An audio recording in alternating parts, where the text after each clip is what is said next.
Welcome back to the Flow Friday Sports Show here on Flow FM. Time to take a look at Hume netball. And boy, does this competition never fail to deliver as far as exciting games go. And here to tell us all about it is our correspondent, Carla Fletcher.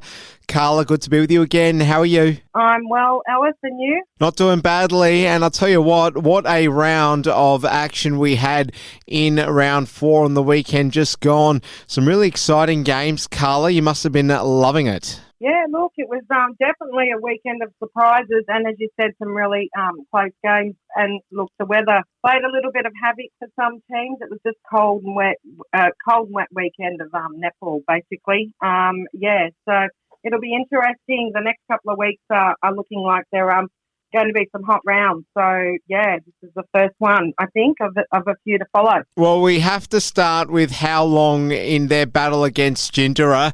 47-49 in the end. The How Long Girls really providing the blueprint for everyone else, Carla, as to how this side is going to get knocked over this year, because they couldn't have come much closer, really. Yeah, no, look, and I think the How Long Girls, they basically had the game in the palm of their hands.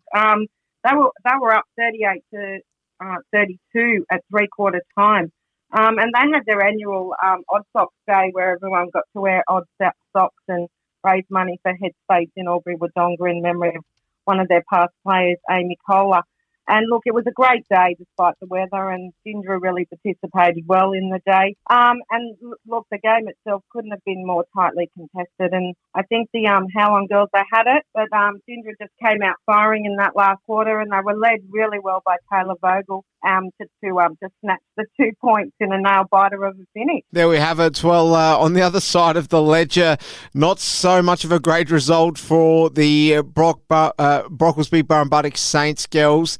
Up against Osborne, a pretty tough assignment, and that very much proved to be the case as far as the result went. 73-20 in the end, and the Saints will have to look ahead to next week and hopefully find a way to bounce back after a pretty disappointing one. Yeah, look, it was a pretty tough day for the Brockburrum Saints. Osborne put on a huge 25-goal third quarter, and look, they just wanted to get their game back down to basics, Osborne, and look, I think they must have executed that brilliantly. The coach Sally was pretty pleased with the girls' effort.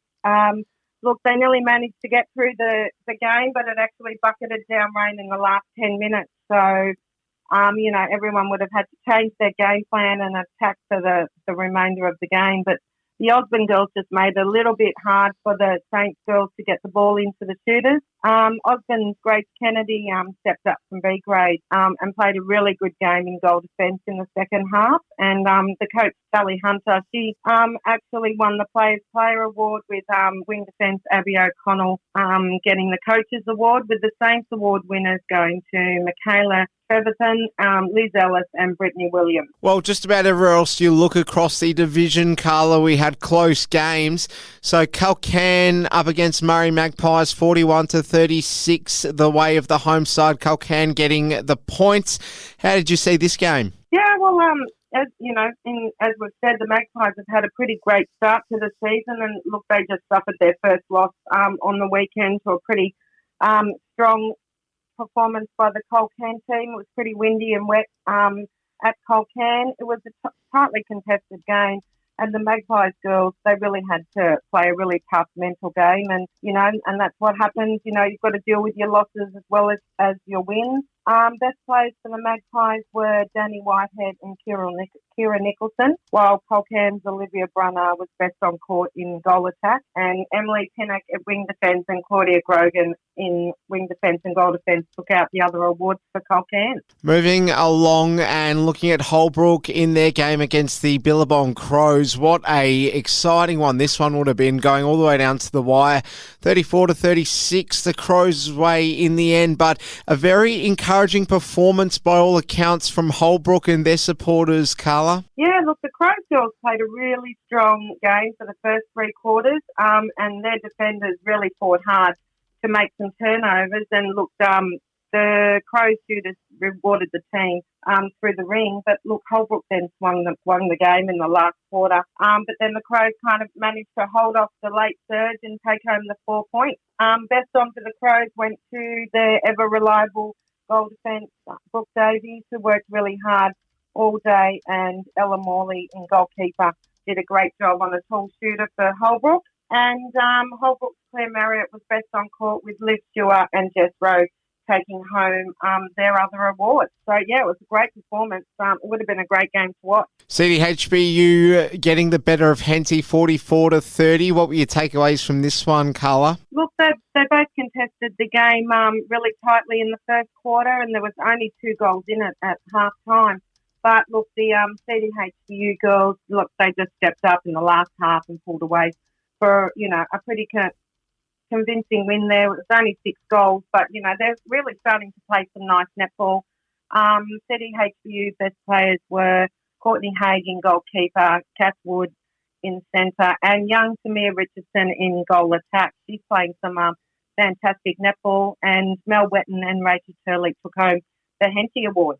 Another thriller saw the Giants up against Lockhart. Lockhart, the away side, getting the points in Waller, but they had to work pretty hard for the win there, Carla. Yeah, look, it was a cracker of a game from the very first whistle. Lockhart shooters, once they got their eye in, Maddie Robertson and Chelsea Hosey, look, they just didn't miss for Lockhart, and Lockhart really maintained possession of the ball when they needed to in that last quarter. Lockhart's coach, Beck Matthews, look, she feels that their 1 goal loss last week really spurred the girls on in the game last weekend. Ruby Hyde played a really good game in the centre for Lockhart, and Sarah Anderson in wing defence. And Giants, Vivian Vanisi and Brianna Higgins really stood up tall for the Giants and worked really hard. So, yeah, look, I was umpiring B grade, and I kept looking over, and the score in the last quarter just even, 1 up, 1 down. It was just amazing, and I think, Lockhart just got it in the end. Billabong Crows this week up against How Long. This will be a big one, Carla, given that both sides put in pretty energetic displays on the weekend just gone. Which way do you think it'll go? Oh, look, I've got my list down for this round, and I have not highlighted any team because I'm absolutely blown away who's going to win some of these matches this week. How Long put up an amazing performance against Jindera last week, and the Crows are starting to really gel well as a team. So look, I think it could go either way, but I think I might go with How Long after their dynamite game last week against Jindera. Lockhart up against Culcan, another hard one to call, this one, Carla. Yes, Culcan's been a little bit quiet. Not sure what their team is like, so it'll be interesting to see on the weekend. But, they've both come off 2 wins last weekend, so I might just go Lockhart because it's a home game advantage. Well, with all due respect to them, just looking across all fixtures, I think the only game that I think is relatively predictable is the Giants against Henty, and you still never know, mind you, given Henty are at home, but I think the Giants are surely the favourites going into this one, Carla. Yeah, Giants, their tall shooter went off last week against Lockhart, so hopefully she's okay and can play a full game because, she really keeps that team strong and, she's very reliable in the circle. So, yeah, it just depends, I think, really. But Henty, I'm sure, will give it all they've got, but I think Giants might come away after their close loss last week. I would have said a number of weeks ago or even just a fortnight ago, Carla, that the Saints going into their game against Holbrook, a really good opportunity for them to get some points on the board, but certainly not now after last week's performance from Holbrook. Am I anywhere near as confident in the Saints being able to get this one done at home? I think this could be a game in which we would see Holbrook go in as favourites after last week. Yeah, I think so. But, Saints have got some really tight defenders. Rachel Kosicki plays a really tough game in defence, so she'll be working really really hard for her team. But yeah, like I think Holbrook had a great win last week, and they want to just keep up there and keep their chances alive. So I'll probably go for Holbrook this weekend. Murray Magpies at home against CDHBU. Again, another hard one to call, Carla. So you must be sitting there really struggling to pick your winners here. Which way do you see this one going? Well, I think, Magpies might have just had a little bit of a lull last week. I'm sure they'll regroup this weekend, and I think they might take the points, but I would not underestimate CDHBU.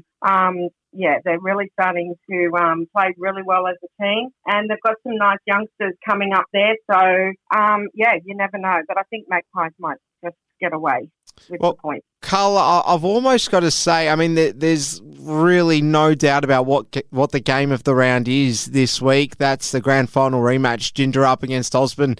But I've got to say, it's almost a bit bittersweet that this game is this round, because we sort of, we're missing the opportunity to shine a light on some of the other sides who have all come off such great performances from the previous weekend. But it is the way it is. And Jindera, they're up against Osborne. It's the game of the round, no question about it. These are two very big sides going at it, Carla. So, yeah, who knows which way it goes, but you'd almost have to go Jindera's way, given that they're the home side. Well, yes, Jindera's playing some nice netball, and, so is Osborne as well. And Osborne, really... Jindera will be remembering what happened in the grand final last year, and I'm sure Osborne will be capitalising on that. So it'll just come down to who makes the most of their opportunities. They're both fairly evenly spread, their opposition against each other. So, yeah, I really can't pick this one. I might go Osborne. I think they might, it'll be very close, though. There'll be a couple of goals in it. Well, as I say, very hard to predict, because Osborne coming off a better result last time out than what Jindera are coming off. So maybe that'll stick in Jindera's minds as well. Before we let you go, Carl, I just want to quickly ask you about the current cost of living crisis and whether that's having any impact on the canteen around the club. Don't expect you to have any top-line numbers off the top of your head, but have you heard about whether people are starting to skimp a bit on the canteen sales? No, I think, every time I go to someone's canteen, there's always, a couple of people deep there waiting for a nice pie or a bucket of chips. So, I don't think it's really affecting anyone. Everyone goes to the footy to watch the netball, and the footy, and they also go there to get something to eat. So, I think everyone's doing fairly okay. Thought I'd ask anyway. Carla Fletcher, our correspondent out of the Hume netball competition. Great to be with you again, and thanks so much for your insights. Enjoy all the games this weekend. Thanks, Alice, and happy Mother's Day to all the mums out there. And, hope you have a nice restful day after we've had a couple of very busy league events with umpires, courses, and our interleague selections. So have a great day on Sunday as well.